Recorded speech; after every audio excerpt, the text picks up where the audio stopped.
Hi guys, you're watching Frontman Learning School, and today we are going to learn about money personalities.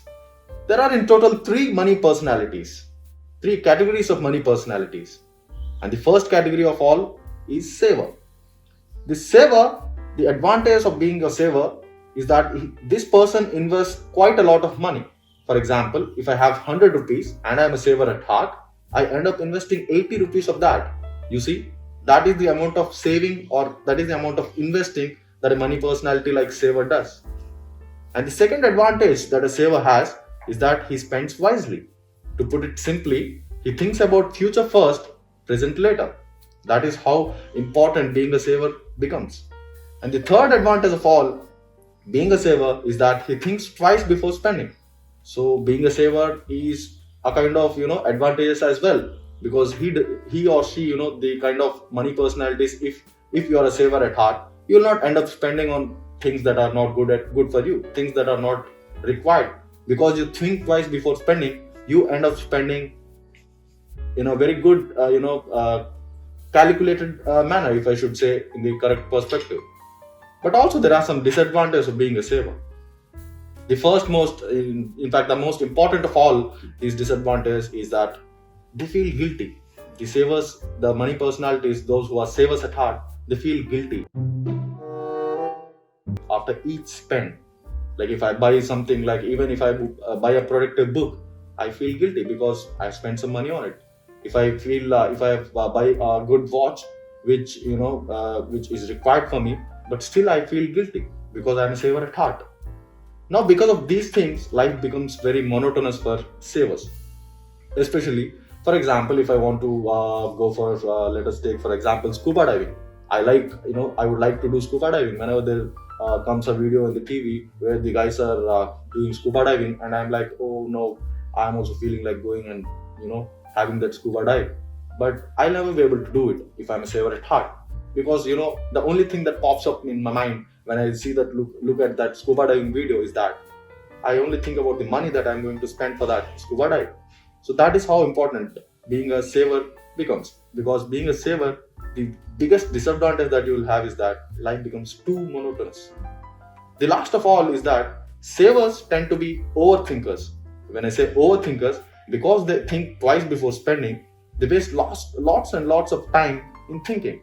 Therefore, this results in the opportunity cost that is being lost by savers.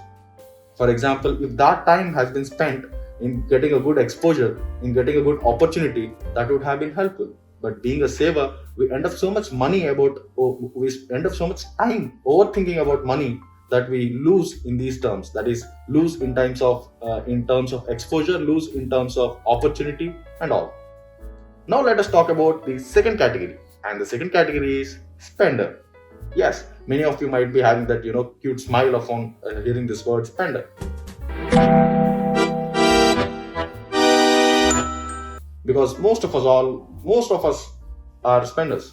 In fact, I should say 70% of us fall under this category. So the advantage of being a spender is that these persons, these personalities live life to their fullest, because they get a lot of opportunities as well. Because I spend on things, I spend on all the things that I want to live a good life. If I want to buy a good watch, I go ahead. If I want to buy a good product, I go ahead. If I want to go for a good experience, I spend it. So that's how we are living life to the fullest, and also we're getting so much opportunities because of that overspending.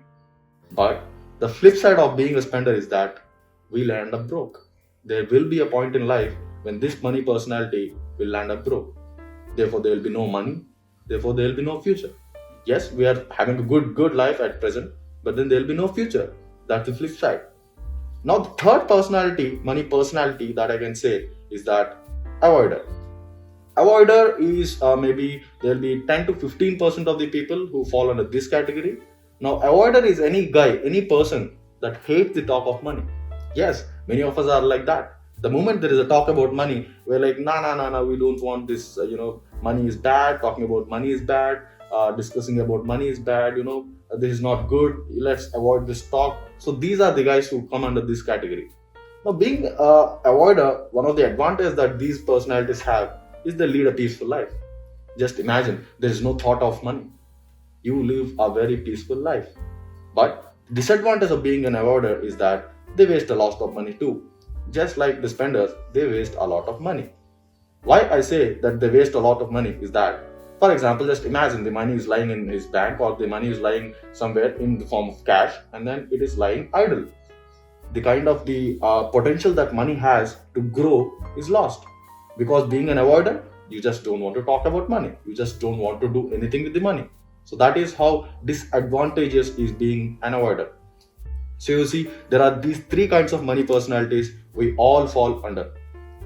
Now guys, if you like this video, I have made another video talking about money management strategy, in which I've tried to take out all the disadvantages of all the categories and then I've tried to convert them into advantages, and then I've prepared a chart wherein if any one of us can follow it, right from right like now I can start following that money management tree, and then I can use all these disadvantages to my advantage, and then at the same time end up spending, and at the same time end up investing, and at the same time end up spending and investing on my own terms. That is how powerful this money management strategy is. So if any one of you are interested in that, you can check the videos given in the link below. You can go through that. Hope you learned something new today. Stay awesome. Signing off.